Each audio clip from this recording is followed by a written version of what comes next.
Hola, bendiciones para todos ustedes. Hoy es el día número 19. Bueno, siento algo de nostalgia porque ya falta poco para terminar este reto de oración y la verdad para mi vida es muy edificante. Pero quiero felicitar a aquellos que han venido paso a paso y se han esforzado, y sé que ha sido un gran esfuerzo para construir esta disciplina, este espacio de intimidad con Dios y permitirme acompañarlos en estos momentos. Hoy en el día 19 quiero compartirte lo que he titulado La oración cristiana. Tú me dirás, pues todas las oraciones no son cristianas, o por lo menos las de los creyentes. Te digo que no. No todos los creyentes hacen oraciones cristianas. Hay creyentes que hacen oraciones anticristianas.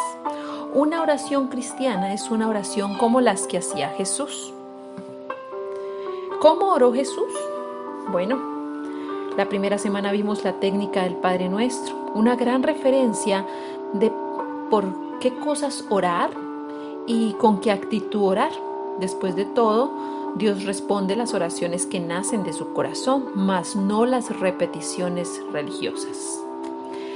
Lo segundo que quiero darte como ejemplo de cómo oró Jesús, nos los dan los apóstoles y los primeros cristianos de la iglesia inicial. ¿Cómo oraban los discípulos? Bueno, son grandes ejemplos que también nos acompañan. Filipenses 1:9, Colosenses 1:9-11 y Efesios 1, que fue el que leímos, son pasajes que nos dejan grandes enseñanzas de cómo era que ellos oraban. Sus oraciones iban en torno a las almas. Juan 17, si lo leíste todo, te has dado cuenta de que es una oración que Jesús hace. Y la comienza estableciendo claridad en que la vida eterna es conocer a Dios. Que lo que glorifica al Padre es hacer lo que Él me pide hacer, es decir, obediencia. Una oración cristiana es perfecta porque no gira en torno a mí, sino en torno a Cristo y al servir a los demás. Podemos tener miles de diferencias como personas, pero lo que nos une es Jesucristo, y eso es suficiente para movernos en amor, procurando que todos estén bien. Porque si notaste, el común denominador de esta oración que Jesús hace es que seamos uno como Él y el Padre son uno. Pero también aclara de que seamos uno con Él. Cada que yo entiendo que soy una familia en Cristo, que hago parte de una familia en Cristo, entiendo que cumplo una función en el cuerpo de Cristo. Por eso me guardo, por eso me cuido, porque cuido al resto del cuerpo. Si a mi mano le da por hacer cosas incorrectas y salirse de mi cuerpo, voy a afectar a todo el cuerpo. Siempre debe permanecer unida y comportarse conforme a la necesidad del cuerpo. Ahora bien, la cabeza da las instrucciones y el cuerpo las sigue. Pero si en algún momento el cuerpo no quiere reaccionar a las directrices de la cabeza, vamos a estarnos encontrando fuertemente en una discapacidad. Y en el cuerpo de Cristo a veces nos encontramos eso. Personas que son parte del cuerpo, pero no han entendido que tienen una función específica en él y que necesita estar en unidad. El versículo 20-21, por ejemplo, nos anima a esa unidad, a ser conscientes de que lo que hacemos en ella afecta a todo el cuerpo. No solo a lo que es ahora la iglesia en Cristo, sino a lo que fue y a lo que vendrá, porque acuérdate que van a ser añadidos algunos. Jesús oraba por aquellos que iban a conocer después. Oraba por nosotros. Somos llamados a ser uno en Cristo. Si algo hacía que la iglesia primitiva fuera diferente y marcara esa diferencia entre toda la sociedad, fue que ellos caminaban como un solo hombre. Para ser perfectos necesitamos primero ser uno con Él, que es perfecto. Ninguno de nosotros es perfecto de manera individual. La perfección la alcanzamos en unidad, porque el cuerpo de Cristo sí es llamado a ser perfecto, porque Cristo es perfecto. Yo necesito ser uno con el Padre y el Hijo a través del Espíritu Santo para así lograr ser uno con toda la iglesia. Si todos somos uno con Dios, entonces entre nosotros seremos uno en Él. En el versículo 26 dice que esto solo lo logramos con el amor del Padre, la revelación del Padre sobre nuestras vidas. El poder de Dios triuno, o como lo conocen algunos, trinitario, no se explica con la razón, porque no hay razón que explique la Trinidad de Dios. Es decir, que no hablamos de tres dioses, sino de un solo Dios verdadero, pero sí tres personas distintas. No lo podemos entender con nuestra razón, pero se cree y se manifiesta por la fe. Jesús vino a la tierra en carne y hueso para unirnos en uno a través de Él con Dios. El sacrificio en la cruz era necesario para el perdón de los pecados y así poder generar conexión con el Espíritu Santo, quien es el que hace posible que esa unidad sea real. Somos uno en Cristo con el Padre, gracias al Espíritu Santo que está en nosotros.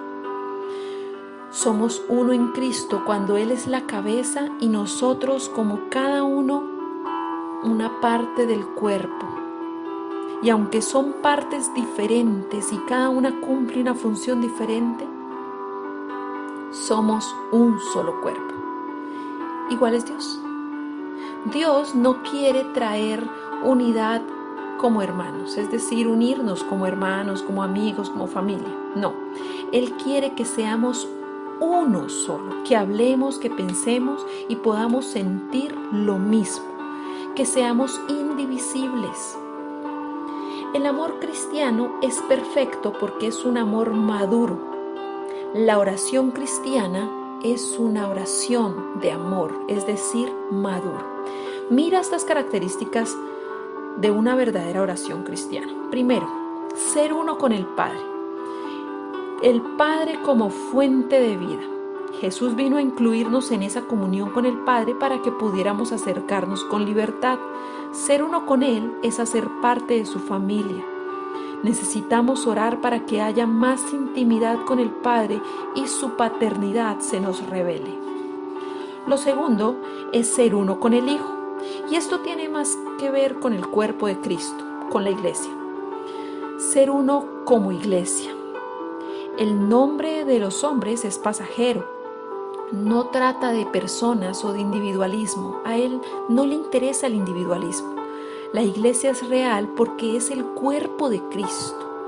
No hay iglesia perfecta. No aún. Él la está perfeccionando. Y no hablo de estructuras, del local o del terreno. Hablo del cuerpo de Cristo. Se está perfeccionando. Aplica para esa iglesia universal. Pero también aplica para la iglesia local, para tu congregación, para ese lugar al que vas. Tampoco es perfecta. No es perfecta porque somos imperfectos, porque apenas nos estamos perfeccionando, porque el amor de Cristo se nos está revelando y es el que nos une, aunque no hay perfección física y natural todavía. No es perfecta porque tú y yo estamos ahí. Lo tercero es ser uno con el Espíritu Santo. Esto tiene que ver con el clamor del Espíritu, es decir, con la llenura de su presencia, de su gloria. La iglesia es esa esposa que se llena del Espíritu Santo. El Espíritu Santo no es una fuerza o una energía como algunas religiones consideran. El Espíritu Santo es una persona valiosa, importante, que siente, la que nos permite ver la revelación y la gloria de Dios. Es el que nos permite ser uno con Jesús y con el Padre. Mira este ejemplo, el poder del uno. Cuando tú ves el agua y el aceite, estos no se pueden mezclar, no por sí mismos. No tienen nada igual de manera individual, no tienen nada en común siquiera. Cada quien tiene su lado y su particularidad. Si le pones sal y harina, mezcla todo, eso es posible. Ahí sí se puede haber una mezcla y ni siquiera distingues el resto de las cosas. Hacer de todos uno solo, cumpliendo cada uno con su particularidad, es algo así como este ejemplo y esta masa. El agua, el aceite y la harina se pueden mezclar sin necesidad de la sal. Dios es trino, es uno, sin necesidad de nosotros. Él sigue siendo Dios. El Espíritu Santo, Jesús y el Padre son uno solo. Nosotros, como sal del mundo, dice la palabra, somos uno cuando nos mezclamos con esa agua, ese aceite y esa harina, es decir, con el Padre, con el Hijo y con el Espíritu. Cuando nos logramos mezclar, somos uno y así es como podemos llegar al mundo. Esa perfecta unidad es la que hace que yo pueda estar en el bol de Dios y podamos ofrecernos al mundo. Igual es como la iglesia funciona, entre todos podemos ser uno. No importa las diferencias o las incompatibilidades o las particularidades. El horno, por ejemplo, nos lleva al punto de poder servir a otros para alimentarlos. Dar a otros de lo que Dios puso en mí. Cuando nos dejamos moldear de Dios, tomamos la forma de Cristo. Allí es como tenemos todo en común. Tener como propósito mostrar a Cristo es nuestro principal objetivo. Si la iglesia espiritualmente está imperfecta, es porque me falta dar el 100% de lo que yo soy capaz de dar. Es porque aún no he entendido que ser uno en Cristo es la prioridad. Necesitamos volvernos el alimento para otros. Pregúntate esto. ¿Qué crees que vienes siendo tú en el cuerpo de Cristo? Porque cada uno de nosotros nos complementamos, pero cada uno de nosotros cumple una función en el cuerpo. Si el cuerpo pierde, pierde todos. Si una parte del cuerpo se afecta, todos se afectan. Dios te bendiga grandemente.